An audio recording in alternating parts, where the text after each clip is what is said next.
نحمده ونصلي ونسلم على رسوله الكريم أما بعد فأعوذ بالله من الشيطان الرجيم بسم الله الرحمن الرحيم قال الله تبارك وتعالى في القرآن المجيد والفرقان الحميد يريد الله أن يخفف عنكم وخلق الإنسان ضعيفا صدق اللہ مولانا العظیم وصدق رسولہ النبی الامین الکریم الصلاۃ والسلام علیک یا سیدی یا رسول اللہ وعلی آلک واصحابک یا سیدی یا حبیب اللہ۔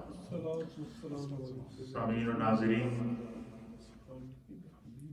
حضرت مولانا جلال الدین رومی رحمۃ اللہ علیہ، جن کو مولانا روم کہتے ہیں، انہوں نے مثنوی شریف کے اندر ایک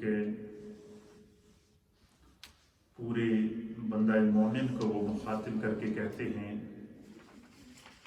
اس کا عنوان انہوں نے قائم کیا ہے کہ انسان کو رحمت حق سے، اللہ تعالیٰ کی رحمت سے کبھی بھی نا امید نہیں ہونا چاہیے، اور ہر لمحہ اپنے رب کی طرف رجوع کر کے توبہ، انابت، استغفار اور علم کی راہوں کو تلاش کرنا چاہیے۔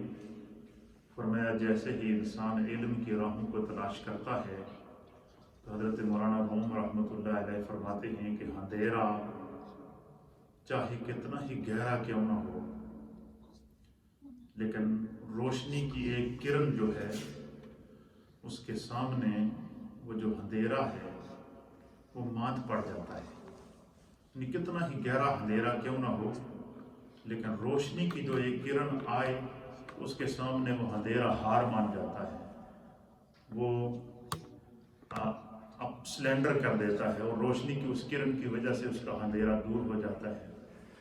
یہ مثال دینے کے بعد آپ فرماتے ہیں کہ دیکھیں، انسان کی زندگی میں بہت طرح کے اندھیرے ہیں، اور قرآن حکیم فرقان مجید میں اندھیرے کو ظلمت کہا گیا ہے، اور وہ اندھیرا گناہوں کا اندھیرا ہے، وہ اندھیرا بے عملی کا اندھیرا ہے، وہ اندھیرا اللہ کے نافرمانی کرنے کے بعد جو انسان کے اوپر غفلت کے پردے چھا جاتے ہیں اس کا اندھیرا ہے۔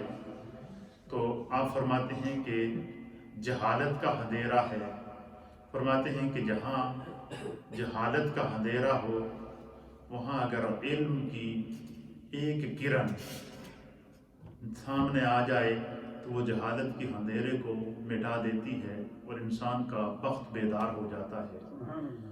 پھر فرماتے ہیں کہ انسان کی زندگی میں اگر گناہوں کا اندھیرا آ جائے، اس کی ایک مثال آپ حدیث پاک سے دیتے ہیں کہ نبی اکرم صلی اللہ تعالیٰ علیہ وآلہ وسلم نے فرمایا کہ جب بندہ گناہ کرتا ہے تو اس کے دل پر ایک سیاہ داغ پڑ جاتا ہے، اور اگر وہ اس گناہ سے فوراً توبہ کر لے تو اللہ کے حبیب فرماتے ہیں کہ وہ گناہ اس طرح واش ہو جاتا ہے، مٹ جاتا ہے، جس طرح بندہ کپڑا دھوتا ہے۔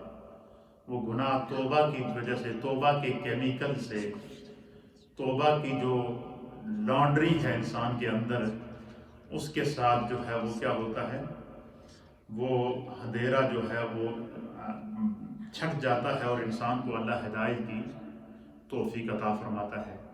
لیکن اگر انسان گناہوں پر مصر رہے، گناہوں پر اصرار کرتا رہے اور بار بار اس سے گناہ سرزد ہوتے رہیں، تو اللہ کے حبیب نے فرمایا کہ پھر اس کے دل پہ پڑا ہوا وہ جو نشان ہے وہ بڑھنا شروع ہو جاتا ہے، بڑھنا شروع ہو جاتا ہے، اور پھر ایک وقت آتا ہے کہ اس کا دل سیاہ ہو جاتا ہے۔ اس کا معنی کیا ہے کہ اس کا دل گناہوں کے اندھیرے کے اندر بالکل ڈوب جاتا ہے، ظلمت کے اندر ڈوب جاتا ہے۔ لیکن وہ جب اللہ اسے توبہ کی توفیق دیتا ہے، توبۃ نصوحہ کرتا ہے، تو وہ اندھیرا پھر چھٹنا شروع ہو جاتا ہے۔ پھر نور آ جاتا ہے، اور جہاں نور آ جائے وہاں ظلمت نہیں رہتی۔ اسی طریقے سے ہم جس دین کے پیروکار ہیں، یہ دین دین رحمت ہے، اسلام دین رحمت ہے۔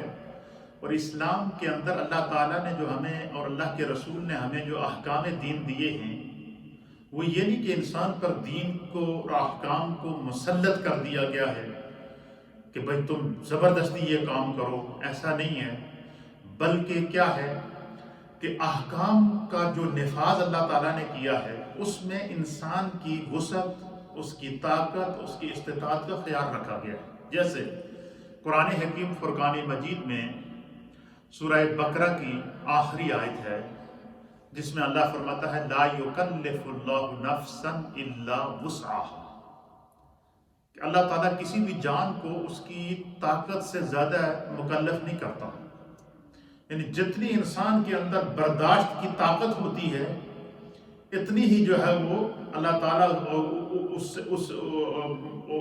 سے زیادہ اللہ تعالیٰ اس پر بوجھ نہیں ڈالتا۔ اور اسی آیت کے آخر میں یہ دعا بھی سکھا دی کہ اپنے رب سے جب دعا کرو تو کس طرح کیا کرو، ربنا ولا تحملنا ما لا طاقت لنا به واعف عنا واغفر لنا وارحمنا انت مولانا فانصرنا علی القوم الکافرین، کہ اے اللہ مجھ پر ایسا بوجھ نہ ڈالنا، ولا تحملنا ما لا طاقت لنا، کہ جس بوجھ کو اٹھانے کی مجھ میں طاقت نہ ہو۔ اور اسی آیت کے شروع میں اللہ فرماتا ہے لا یکلف اللہ نفسا الا وسعہا، اللہ تعالیٰ کسی جان کو اس کی وسعت سے زیادہ تکلیف نہیں دیتا۔ اس لیے جو اللہ تعالیٰ نے ہمیں جتنی اللہ نے ہمیں استطاعت دی ہے، جتنی طاقت دی ہے، اس کے مطابق ہمیں گناہوں کی وادی کو چھوڑ کر، معصیت کی وادی کو چھوڑ کر، نافرمانی کے احکام کو چھوڑ کر، یہ سارے اندھیرے ہیں، گناہ ایک اندھیرا ہے، اور نیکی کی ایک کرن آ جائے تو وہ چھٹ جاتا ہے۔ نافرمانی ایک اندھیرا ہے، فرما برداری کی ایک کرن آ جائے تو چھٹ جاتا ہے۔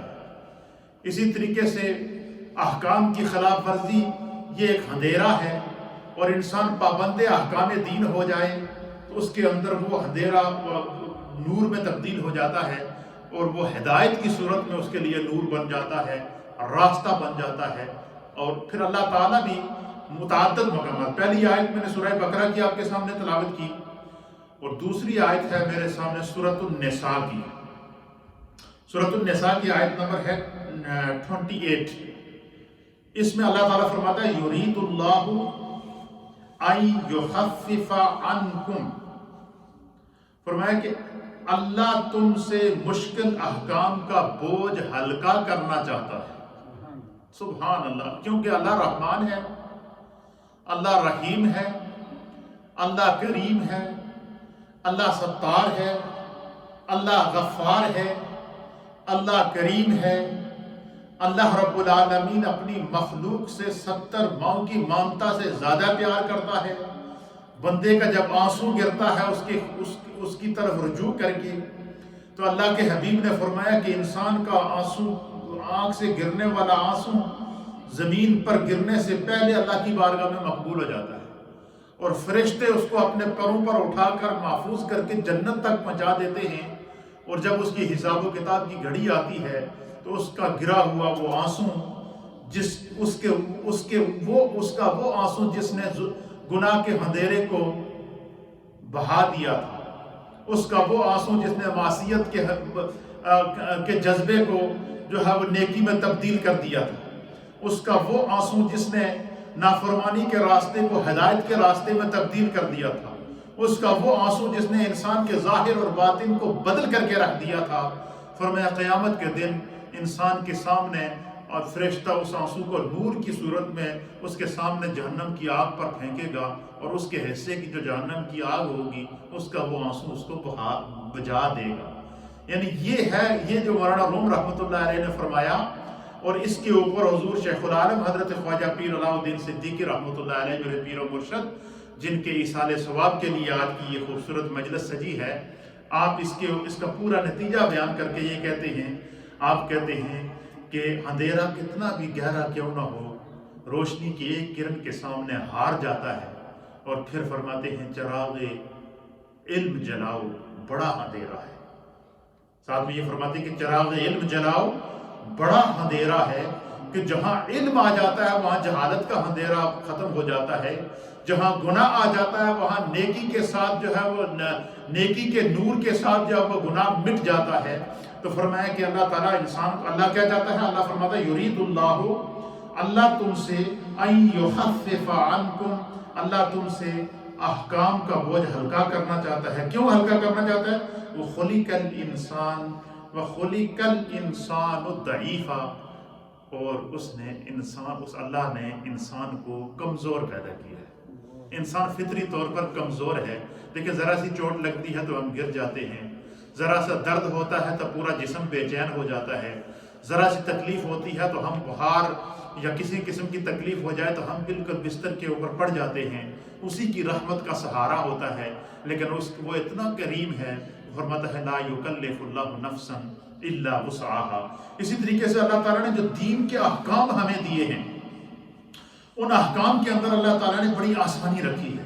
لیکن انسان چونکہ سمجھتا نہیں ہے اس چیز کو، تو اس لیے علماء اور محدثین نے لکھا ہے کہ انسان کو چاہیے کہ وہ جو اللہ نے اس کے ذمہ فرائض لگائے ہیں، اللہ نے اس کے ذمہ جو واجبات لگائے ہیں، اللہ نے اس کے ذمہ جو حقوق لگائے ہیں، اللہ نے اس کے ذمہ جو ذمہ داریاں لگائی ہیں، وہ اس کو اللہ کی طرف سے ایک ڈیوٹی سمجھ کر، ذمہ داری سمجھ کر ادا کرتا رہے. فرمایا خدا اس کے راستے سے مشکلوں کو آسان کر دے گا. کیوں؟ اللہ انسان کو مشکل میں نہیں ڈالنا چاہتا، اس کے لیے آسانی چاہتا ہے.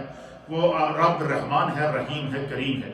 اس کے اوپر میں آپ کے سامنے چند احادیث پیش کروں گا جس سے آپ کو پتہ چلے گا کہ اللہ کتنا مہربان ہے، اور اللہ تعالیٰ انسان کو کس طرح آسانیاں عطا کرتا ہے، کس طرح احکام کے اندر تخفیف دیتا ہے، کس طرح وہ قادر مطلق جو ہے چاہتا ہے کہ انسان کی بخشش ہو جائے. اسی طریقے سے سورہ آل عمران کی آیت نمبر 6 ہے. اس میں اللہ تعالیٰ فرماتا ہے کہ اے ایمان والو، یا ایھا الذین آمنوا اذا قمتم الی الصلاۃ فاغسلوا وجوہکم. اللہ فرماتا ہے کہ اے ایمان والو، جب تم نماز کا ارادہ کرو تو کیا کرو؟ اپنے چہروں کو دھو، وایدیکم الی المرافق، اور اپنے ہاتھوں کو کونیوں سمیت دھو، وامسحوا برؤوسکم وارجلکم الی الکعبین، اپنے سروں کا مسح کرو اور اپنے پاؤں کو دھو. یہ کیا ہے؟ عبادت کرنے سے پہلے اللہ تعالیٰ پاکیزگی، طہارت اور وضو کا حکم دیتا ہے. اور اسی طریقے سے اگر انسان پر غسل فرض ہو تو غسل فرض اس کو ادا کرنے کا حکم اسی آیت کے اندر دیتا ہے. اب یہ دیکھیں اس میں کیا بتایا کہ نماز اس وقت تک قبول نہیں ہوگی جب تک تم وضو نہ کرو. نماز کے لیے وضو کو شرط قرار دے دیا. اچھا، لیکن اب دیکھیں نماز ہم پر دن میں 5 مرتبہ فرض ہے، لیکن اس کے لیے باوضو ہونا ضروری ہے. بے وضو نماز نہیں ہوگی. لیکن اب دیکھیں اللہ تعالیٰ انسان کے پر کتنا مہربان ہے. اسی آیت کے اندر آگے جا کر اللہ تعالیٰ فرماتا ہے کہ اگر تم وضو کے لیے پانی نہ پاؤ، تمہیں پانی نہ ملے، یا انسان زخمی ہو جائے اور اس کا ایسا زخم لاحق ہو جائے کہ پانی بہانے سے اس کا زخم خراب ہو جائے گا، تو اب کیا اللہ تعالیٰ فرماتا ہے کہ اگر تم پانی کو نہ پاؤ، یا تمہیں کوئی مریض ہو، یا تمہیں کوئی عذر آ جائے تو کیا کرو؟ فَيَتَيَمَّمُوا، تم تیمم کرو. اب دیکھیں یہاں اللہ تعالیٰ نے کتنی احکام کے اندر کتنی آسانی رکھی ہے کہ اگر پانی نہ ملے تو اس کی جگہ تیمم کر لو اور نماز ادا کر لو. جس طرح پانی سے تم پاک ہو جاؤ گے، خدا تمہاری نیت کے مطابق تیمم سے تمہیں پاک کر دے گا. اب یہ دیکھیں کہ اللہ تعالیٰ کیا کہتا ہے؟ یرید اللہ تعالیٰ تمہارے لیے احکام میں آسانی چاہتا ہے. اللہ تعالیٰ انسان کے احکام کے اندر آسانی چاہتا ہے. پھر کیا فرمایا؟ پھر اسی طریقے سے انسان نماز پڑھتا ہے تو فرمایا کہ اگر انسان بیمار ہو گیا تو وہ کھڑا ہو کر نماز نہیں پڑھ سکتا تو فرمایا بیٹھ کر پڑھ لے. یہ آسانی عطا فرما دی، یہ مہربانی کر دی انسان کے اوپر. وہ یہ پابندی نہ لگاتا کہ اس کے علاوہ نماز تو انسان کو کتنی تکلیف اٹھانی پڑی. کیوں؟ لا یکلف اللہ نفسا الا وسعها. وہ اتنا مہربان ہے، اتنا کریم ہے کہ انسان کی کسی جان کو اس کی وسعت سے زیادہ تکلیفیں نہیں دیتا۔ پھر اسی طریقے سے دیکھیں کہ فرمایا کہ اگر بیٹھ کر بھی نماز نہیں پڑھ سکتا تو فرمایا اشارے سے پڑھ لے، لیٹ کر پڑھ لے، فرمایا پھر بھی تمہاری نماز ہو جائے گی۔ اس طریقے سے مختلف جو احکام ہیں ان کے اندر آسانی۔ اب آگے دیکھیے اللہ تعالیٰ کتنا مہربان ہے۔ اب فرمایا کہ آگے جا کر فرمایا دوسرے مقام کے اوپر کہ جب تم جو ہے وہ سفر کا ارادہ کرو تو کیا کرو؟ فرمایا جب تمہارا سفر 54 مائل سے اوپر ہو جائے، 54 مائل سے تمہارا سفر اوپر ہو جائے تو فرمایا کہ ظاہر بندے کو سفر بھی ہوتا ہے، تھکاوٹ بھی ہوتی ہے، اور اس نے آگے سفر جاری بھی رکھنا ہوتا ہے۔ اب اللہ کتنا مہربان ہے، فرمایا کہ پھر تم نماز میں قصر کرو۔ اب نماز میں قصر دے دی کہ 4 رکعت والی جو نماز ہے وہ سفر میں کیا کرو، قصر کری 2 رکعت پڑھو، اس کے اندر تخفیف دے دی۔ پھر اسی طریقے سے جو ہے وہ مختلف احکام ہیں، اور عذر کی بنا کے اوپر اس کی رخصت اللہ نے عطا فرما دی اور اس کو تبدیل کر دیا۔ اب انسان کیا، انسان کا کام ہے اللہ کی اطاعت کرنا، اپنے آپ کو اس کا مکلف نہ۔ بعض لوگ ہوتے ہیں جو اتنی شدت میں آ جاتے ہیں کہ یہ ہو گیا، وہ ہو گیا، ایسا نہیں ہوگا، ایسا نہیں ہوگا۔ اللہ فرماتا ہے لا یکلف اللہ نفسا، جب اللہ نے تمہیں اس کا مکلف نہیں کیا تو انہوں مصیبتیں پڑھنے کی ضرورت ہے۔ تو اب آپ دیکھیے آگے جا کر فرماتے ہیں سورہ بقرہ، سورہ مائدہ کی آیت نمبر 6 کا مفہوم کیا ہے کہ اسلام دین فطرت ہے، سلامتی اور خیر خواہی کا دین ہے۔ اللہ تعالیٰ اس کی تشریح کے اندر، اس آیت کی تفسیر کے اندر میرے استاد محترم مفتی اعظم پاکستان حضرت علامہ مفتی منیب الرحمان صاحب دامت برکاتہم العالیہ نے اس کے اوپر تبصرہ فرمایا، وہ بہت ہی ایمان افروز ہے کہ یعنی وضو نہ پانی نہ ملے تو تیمم کر لو۔ اسی طریقے سفر کے اندر جو نمازیں قصر ہیں وہ قصر کرنے کا حکم ہے، ہمیں اس پر عمل کرنا، شریعت کے احکام کو ماننا ضروری ہے۔ مثلا ایک بندہ کہے جی کہ میرے پاس ٹائم بھی موجود ہے، سب کچھ موجود ہے، تو میں جو اب وہ میں قصر نہیں کرتا ہوں، میں پوری نماز پڑھوں گا، تو فرمایا پڑھے گا تو نماز، لیکن وہ گناہگار ہوگا، وہ نماز اس کی قبول نہیں ہوگی۔ کیوں؟ کہ اس نے اللہ کے حکم کی خلاف ورزی کی ہے۔ کیوں؟ اطیعوا اللہ و اطیعوا الرسول، اللہ کی اطاعت کرو اور اس کے رسول کی اطاعت کرو۔ وَمَن يُطِعِ الرَّسُولَ فَقَدْ أَطَاعَ اللَّهَ، اور جس نے میرے رسول کی اطاعت کی اس نے خدا کی اطاعت کر دی۔ یہ اللہ تعالیٰ کی مہربانیاں ہیں انسانوں کے اوپر۔ اتنی مہربانیاں ہونے کے باوجود پھر بھی ہم کیا کرتے ہیں، احکام کے اندر سستیاں کرتے ہیں۔ آگے سنیے، آپ اس آیت کو، آیت نمبر 6 کو، سورۃ المائدہ کی آیت نمبر 6 جہاں پر وضو اور تیمم کا حکم دیا ہے، اس پر تبصرہ کرتے ہوئے میرے استاد محترم، اس سے پہلے آپ نے 2 آیتوں کا اور حوالہ دیا کہ سورہ النساء کی آیت نمبر 101 کے اندر بھی اللہ تعالیٰ فرماتا ہے کہ جب تم زمین پر سفر کرو اور تم پر کوئی حرج نہیں تو تم نمازوں کو قصر کیا کرو۔ یہ یہاں اگر آپ سے کوئی پوچھے کہ جو سفر کے اندر نماز قصر کرنے کا حکم قرآن پاک میں اللہ نے کہاں دیا ہے، یہ بات نوٹ کر لیں کہ سورۃ النساء ہے اور آیت نمبر ہے اس کی 101۔ سورہ نساء کی آیت نمبر 101 کے اندر اللہ تعالیٰ نے سفر میں نماز کو قصر کرنے کا حکم دیا ہے۔ اسی طرح نبی پاک صلی اللہ علیہ وسلم نے جو ہے وہ اس کی تشریح فرمائی ہے۔ حضور نبی علیہ السلام نے فرمایا کہ اللہ کی طرف سے تمہارے لیے ایک صدقہ ہے، سو اس صدقہ کو قبول کرو۔ اللہ اکبر۔ اس کا کیا معنی ہے کہ یہ جو اللہ نے فرمایا نا کہ جب تم سفر میں جاؤ تو سفر میں کیا کر لیا کرو، نماز کیا کرو، قصر کر لیا کرو۔ کیوں؟ اللہ رحمان ہے، رحیم ہے، آسانی کر رہا ہے کہ میرا بندہ سفر بھی کر رہا ہے، تھکا ہوا بھی، حتیٰ کہ یہاں تک بتا دیا کہ جب تم مسافر ہو تو اگر رمضان کا مہینہ ہے تو روزہ بھی نہ رکھو، بعد میں اس کی قضا کر لو، یہ بھی سہولت دے دی۔ اچھا، اب یہ رمضان سفر کی حالت میں اگر روزہ چھوڑو گے تو تمہیں اختیار دے دیا گیا بعد میں قضا کر لینا، اور سفر کی حالت میں نماز کو قصر کرنے کا حکم ارشاد فرمایا۔ یہ سارے احکام بیان کرنے کے بعد نبی رحمت صلی اللہ تعالیٰ علیہ وسلم اپنی امت کو کیا خوشخبری سنا رہے ہیں؟ حضور نبی علیہ السلام نے فرمایا کہ نماز میں قصر کرنا، سفر کی حالت میں نماز میں قصر کرنا، یہ اللہ کی طرف سے جو ہے وہ یہ اللہ تعالیٰ کی طرف سے تمہارے لیے صدقہ ہے۔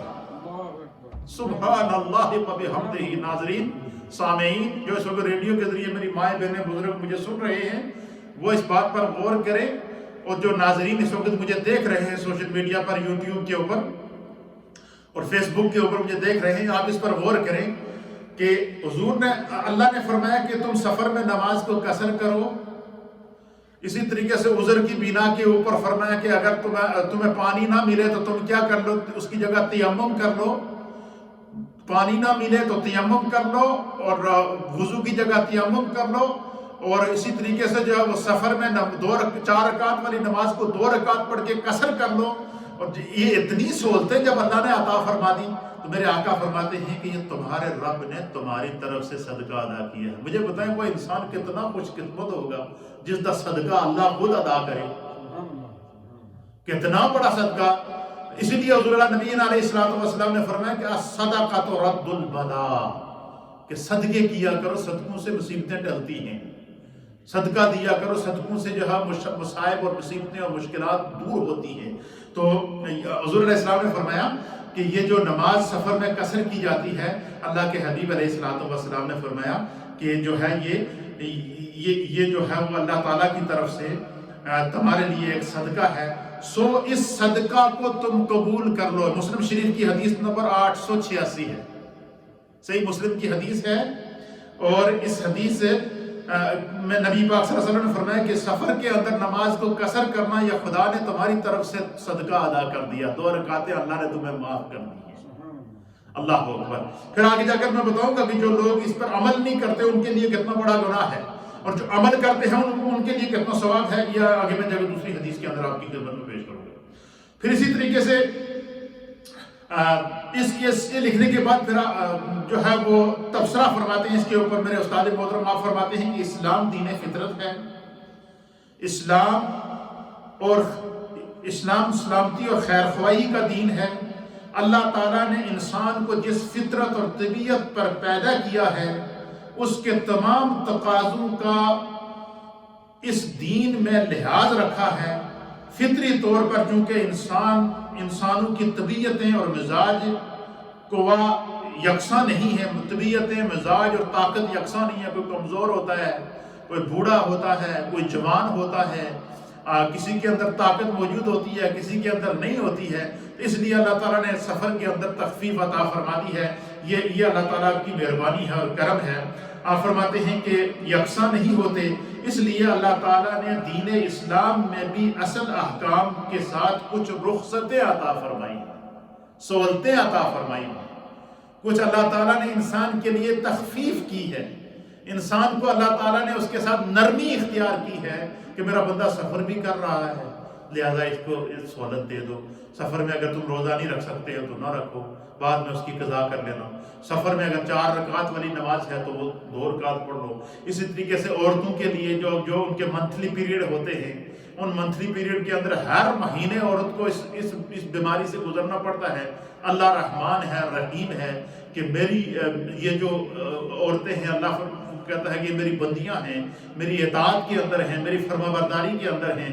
اب دیکھیں کتنا مہربان اور کتنا رحمان اور رحیم ہے اللہ تعالیٰ نے، اور اللہ کے رسول نے یہ احکام نازل کر دیا کہ جب تک عورت پیریڈ کے اندر ہوتی ہے، یہ جو اس کے منتھلی پیریڈز ہیں، مینسز ہیں، جب تک عورت ان دنوں کے اندر ہوتی ہے، فرمایا ان دنوں میں اس کو نماز معاف ہے، ان دنوں میں وہ نماز نہ پڑھے، اور نہ ہی ان دنوں کی نماز اس کو قضا کرنے کی ضرورت ہے۔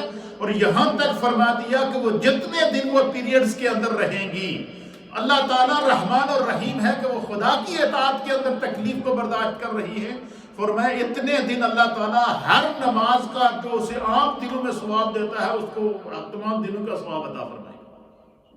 یہ خدا کی مہربانی ہے، یہ کرم ہے انسان کے اوپر، چاہے وہ مرد ہو یا عورت ہو، مختلف انداز میں اللہ تعالیٰ وہ رحمان ہے اور رحیم ہے، لیکن اس کے باوجود ہم لوگ جو ہے وہ اس چیز کو سمجھ نہیں رہے ہیں۔ یہ اس لیے فرمایا کہ اندھیرا کتنا ہی کیوں نہ ہو، روشنی کی ایک کرن جو ہوتی ہے اس کے سامنے ماند پڑ جاتا ہے۔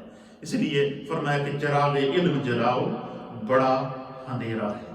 پھر اسی طریقے سے سورہ مائدہ کی جو ہے وہ آیت نمبر، اسی آیت کے اندر آگے جا کے فرمایا کہ اللہ تم پر تنگی کرنا نہیں چاہتا، لیکن وہ تم کو خوب پاک کرنا چاہتا ہے. یعنی بیماری یا سفر کی وجہ سے روزوں کو ترک کرنے کی رخصت کی اجازت عنایت کرنے کے بعد فرمایا کہ اللہ تمہارے ساتھ آسانی چاہتا ہے، وہ تمہارے ساتھ سختی نہیں چاہتا. سورہ بقرہ کی آیت نمبر 185 کے اندر پھر جا کر فرما دیا کہ لا یکلف اللہ نفسا الا وسعها. آخری آیت کے اندر کہ اللہ تعالیٰ جو ہے وہ کسی نفس کو اس کی وسعت سے زیادہ تکلیفیں نہیں دیتا. اسی طریقے سے آگے جا کر اللہ تعالیٰ نے جو ہے وہ ان رخصتوں کے لیے جو ہے وہ اتنا انسان کے اوپر کرم فرمایا ہے. تو اس کی تفسیر اور تشریح کرتے ہوئے میرے استاد محترم مفتی اعظم پاکستان حضرت علامہ مفتی منیب الرحمان صاحب آپ فرماتے ہیں، لکھتے ہیں، اس کے اوپر پورا آپ نے جو ہے وہ احکام کے آسانی کے اوپر رخصت اور عزیمت کے نام سے آپ نے 2 قسطوں پر کالم لکھا ہے، اور جس کے اندر قرآن و احادیث سے حوالے دیے ہیں، اور انشاءاللہ اس کو ہم ابھی انگلش میں بھی ٹرانسلیٹ کرا کے شائع کر رہے ہیں تاکہ زیادہ سے زیادہ لوگوں تک دین کے احکام کو ہم آسانی سے پہنچا سکیں. آپ فرماتے ہیں کہ رخصت پر مبنی یہ احکام اسلام کے دین فطرت ہونے کی دلیل ہے. یعنی یہ جو اللہ تعالیٰ انسان کو رخصت دیتا ہے، بیماری کی حالت میں رخصت دی جا رہی ہے، اس کے علاوہ جو ہے وہ سفر کی حالت میں رخصت دی جا رہی ہے، پانی نہ ملنے کی حالت میں تیمم کی صورت میں رخصت دی جا رہی ہے. اسی طریقے سے مختلف جو احکام ہیں کہ نماز کھڑا ہو کے نہیں پڑھ سکتا تو بیٹھ کر پڑھ لے، بیٹھ کے نہیں پڑھ سکتا تو لیٹ کر پڑھے، حتیٰ کہ یہاں تک ہے کہ اگر وہ بالکل ہی لیٹ کر بھی نہیں پڑھ سکتا تو فرمایا کہ وہ آنکھوں کے اشارے سے پڑھ لے، اور فرمایا وہ بھی نہیں کر سکتا تو فرمایا پھر اسے معاف ہے. کیوں کہ اب اس کا جسم اس قابل ہی نہیں رہا. لا یکلف اللہ نفسا الا وسعها. تو اللہ رحمان ہے، اللہ رحیم ہے، اللہ کریم ہے.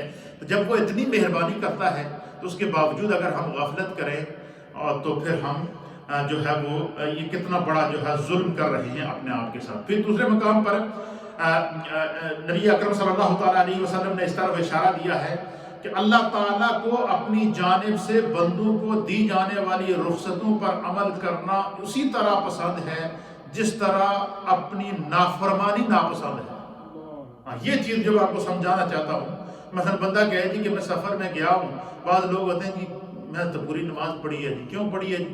ٹائم پیاسی جی میں کی کرنا ہے. نہیں، اس کے ہم مکلف نہیں. اللہ نے کہا کہ جب تم نے سفر شروع کر دیا اور سفر کی حدود کو تم نے کراس کر لیا، اب اگر آپ پوری نماز پڑھیں گے تو آپ گنہگار ہوں گے. اور کیسے گنہگار ہوں گے اس کے اوپر میں آپ کے سامنے حدیثیں پیش کروں گا. ہم سوچنے پر مجبور ہوں گے کہ ہم چھوٹے چھوٹے احکام ہیں جن کا سیکھنا ضروری اور لازمی ہے. تو فرمایا کہ جس طرح اللہ تعالیٰ اپنی دی جانے والی اللہ تعالیٰ نے جو رخصتیں دی ہیں نا، مثلا کہ سفر میں قصر پڑھنا، یہ جب پڑھے گا تو اللہ تعالیٰ یہ نہیں کہ قصر کا اللہ تعالیٰ پوری 4 رکعت کا ثواب عطا فرمائے گا.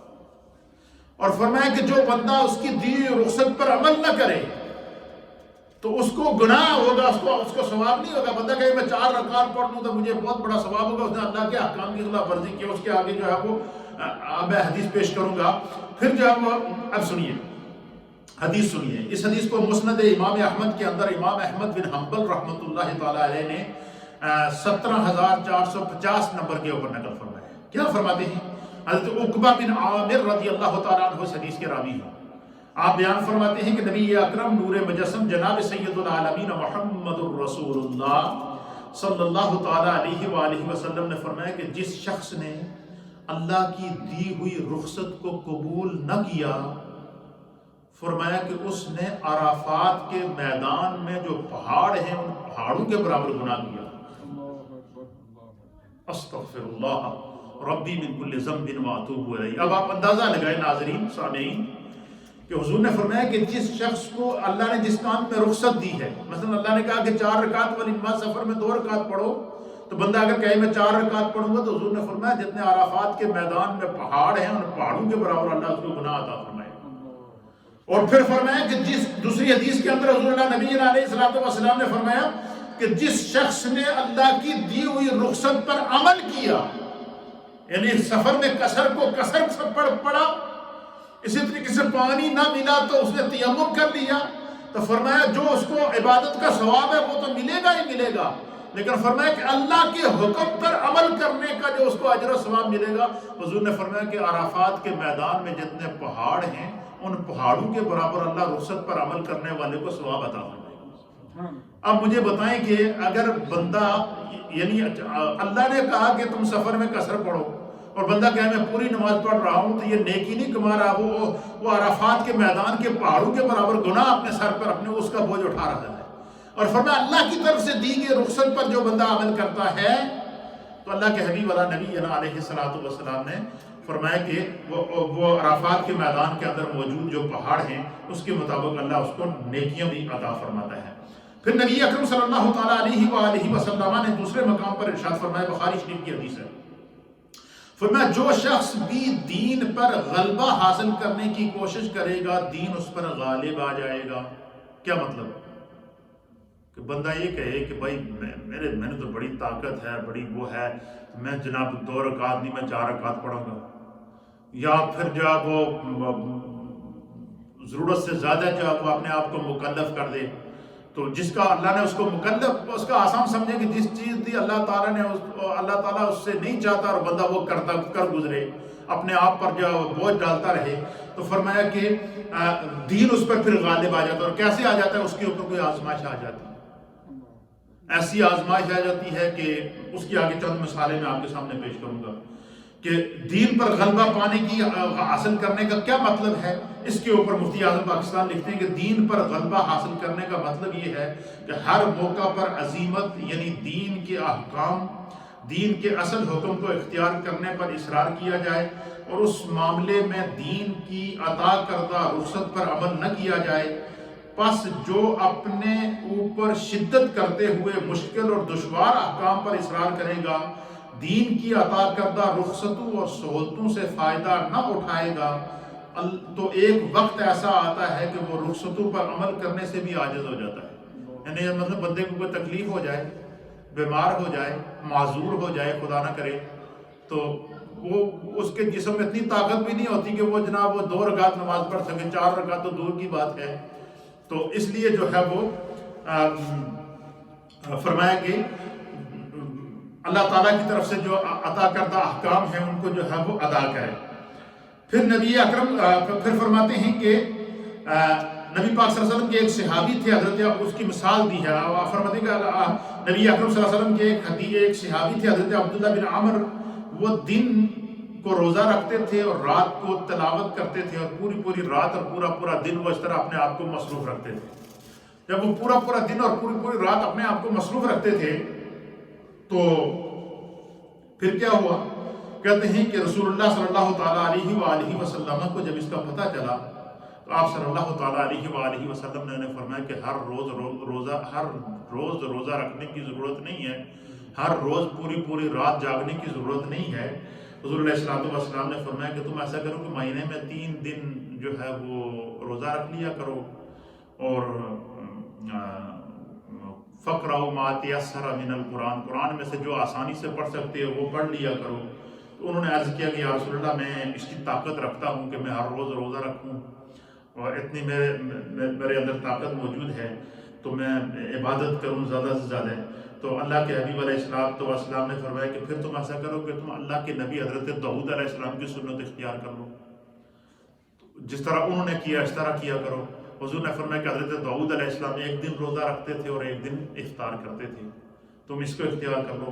تو انہوں نے عرض کیا کہ یا رسول اللہ میرے جسم میں اتنی طاقت ہے کہ میں ہر روز روزہ رکھ سکتا ہوں۔ تو اللہ کے حبیب علیہ السلام نے جو ہے وہ انہوں نے کہا کہ میں روزہ رکھ سکتا ہوں تو راتوں کو تلاوت کروں گا۔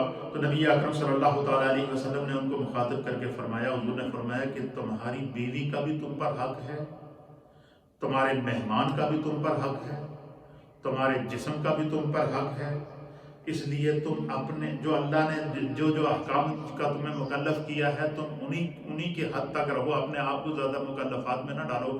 ان بندے گھر مہمان آئے تو پتہ چلا جی جناب گھر والے نفر پڑھ رہے ہیں، رات ختم ہوئے گا تو پھر جو ہوگا۔ اس لیے فرمایا کہ انسان کو اپنے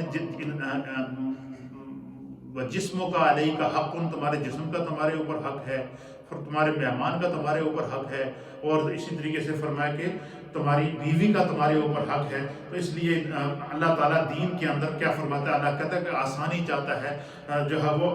پھر حضرت عبداللہ بن عمر کہتے ہیں کہ میں نے اس سرکار دو عالم صلی اللہ علیہ وسلم نے مجھے نصیحت کر لی، پھر کہتے ہیں کہ میری زندگی میں ایک وقت ایسا آیا کہ مجھ پر بڑی مشکلیں آ گئیں، مصیبتیں آ گئیں، بیماریاں آ گئیں، تکلیفیں آ گئیں، تو میرے لیے تو ایک وقت کی نماز پڑھنا یا عبادت کرنا بھی مشکل ہو گیا۔ اس وقت مجھے اس چیز کا احساس ہوا کہ دیکھو اللہ کے رسول نے مجھے کیسی نصیحت کی تھی، کاش کہ میں ان رخصتوں پر عمل کرتا۔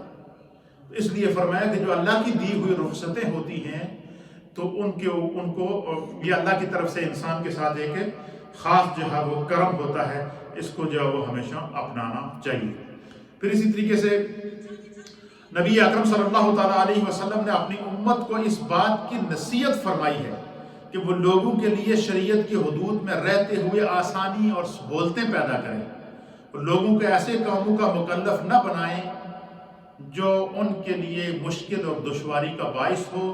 چنانچہ نبی اکرم صلی اللہ علیہ وسلم حدیث کوٹ کرتے ہیں کہ نبی اکرم صلی اللہ تعالیٰ علیہ وآلہ وسلم نے فرمایا، تم آسانی کرنے والے بنا کر بھیجے گئے ہو، دشواری میں ڈالنے کے لیے بنا کر نہیں بھیجے گئے ہو۔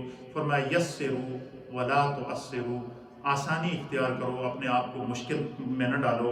پھر ایک روایت کے مطابق نبی پاک صلی اللہ علیہ وسلم کے سامنے جب کوئی دو معاملے آتے ہیں، دو کاموں کا اختیار ہوتا کہ ان میں سے کوئی ایک کام اختیار کر لیں، تو حضور علیہ السلام کی یہ عادت کریمہ ہوتی تھی کہ جو آسان کام ہوتا تھا اس کو اختیار کیا کرتے۔ تو یہ دین اسلام دین رحمت ہے، اسلام دین کرم اور فضل ہے۔ تو اس لیے انسان کو جو ہے وہ ہر حال میں جو ہے وہ اللہ تعالیٰ کے احکام کے اوپر عمل کرتے ہوئے دین کی جو ہے وہ حرمتوں کا خیال رکھنا چاہیے، تاکہ اللہ تعالیٰ جو ہے وہ اس کے لیے دن اور آسانیاں پیدا فرمائے۔ پھر اسی طریقے سے حدیث پاک کے اندر آتا ہے، ام المومنین سیدہ عائشہ صدیقہ رضی اللہ تعالیٰ عنہ، حضرت ابو ہریرہ رضی اللہ تعالیٰ عنہ بیان کرتے ہیں کہ نبی پاک صلی اللہ تعالیٰ علیہ وسلم نے فرمایا کہ تم آسانی کرنے کے لیے بھیجے گئے ہو، مشکل میں ڈالنے کے لیے تمہیں نہیں بھیجا گیا ہے۔